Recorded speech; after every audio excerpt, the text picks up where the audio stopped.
आगे इस वीडियो में आप देखेंगे कि मनु के द्वारा पूछे गए प्रश्न को उत्तर देते हुए श्रद्धा कह रही है, क्या कह रही है, तो मनु को कैसा उसकी वाणी को, उसके शब्दों को सुनकर लग रहा है, इसके बारे में बताया गया है। जयशंकर प्रसाद ने कहा है, क्या कह रहे हैं, भरा था लगा कहने आगंतुक व्यक्ति। आगंतुक कौन था? श्रद्धा। श्रद्धा आगंतुक थी, श्रद्धा आई हुई थी। तो लगा कहने आगंतुक व्यक्ति, श्रद्धा जो आई हुई थी, मेहमान थी, वह कहने लगी, मिटाता उत्कंठा विशेष। उसके कहने पर जब वो शब्द बोल रही थी, उसके शब्दों को सुनकर जो उत्कंठा थी, उसको जानने का परिचय जानने की जो मनु को जल्दबाजी थी, वो क्या हुई, शांत होने लगी। उसकी उत्कंठा शांत होने लगी। दे रहा हो कोकिला सानंद। और जिस प्रकार से कोकिल आनंद देता है, किसको देता है?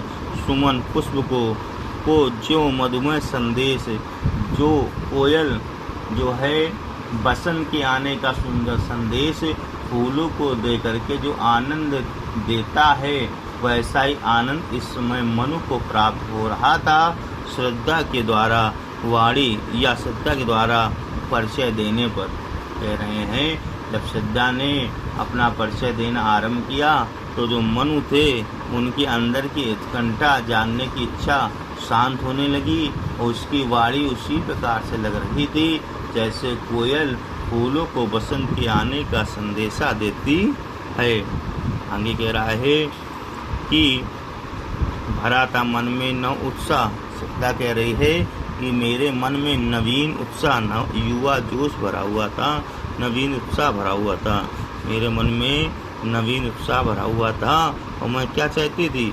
सीख लूँ ललित कला का ज्ञान। मैं ललित कलाओं का ज्ञान सीखना चाहती हूँ। मैं ललित कलाओं का ज्ञान सीखना चाहती हूँ। ललित कला का मतलब क्या होता है, पता है ना?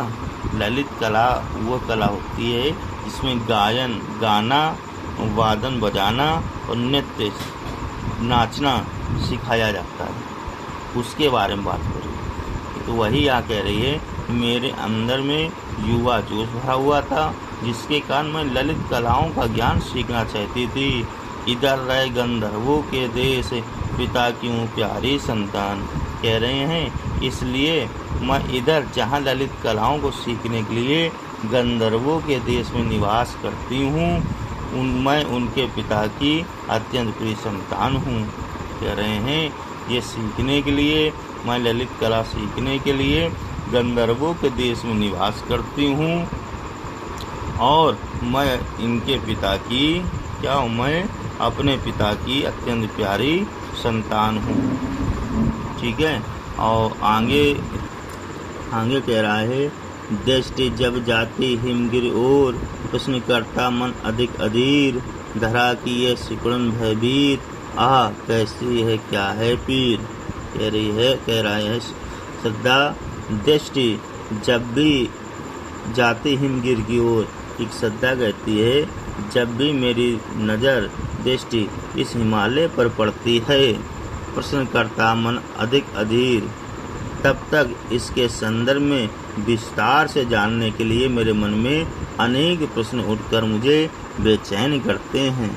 दृष्टि जब जाती हिमगिर ओर, जब मेरी नज़र हिमालय पर्वत की ओर पड़ती है, हिम पर पड़ती है, तो हमारे अंदर, मेरे हृदय में, मेरे मन में बहुत से प्रश्न उठकर मुझे बेचैन करते हैं। क्या, कैसे प्रश्न? धरा की ये सिकुड़न भयभीत, आह कैसी है क्या है पीर। कह रही, पृथ्वी की सिकुड़न के समान मन में भयभीत कर देने वाली उस उतंग हिमालय का आखिर स्वरूप क्या है, और उसमें निवास करने वाले लोगों की पीड़ा, दुख क्या है। इस प्रकार के अनेक प्रश्न मेरे मन में निरंतर उठा करती है। क्या कह रही है? कह रही है, दृष्टि जब जाती हिमगिर ओर, जब मेरी नज़र हिमालय पर्वत की ओर जाती है, प्रश्न करता मन अधिक अधीर, तब मेरा मन बहुत प्रश्न करता है। हिमालय को देख करके कैसे प्रश्न करता है? धरा की यह सिकुड़न भयभीत, कि पृथ्वी की सिकुड़न के समान मन को भयभीत कर देने वाले इस हिमालय का आखिर स्वरूप क्या है, इस हिमालय का आखिर स्वरूप क्या है, आकार क्या है, और कैसी है क्या है पीर, और इसमें निवास करने वाले लोगों का दुख दर्द क्या है। इस प्रकार के प्रश्न श्रद्धा के मन को निरंतर उठते रहते हैं, उसे कष्ट देते रहते हैं।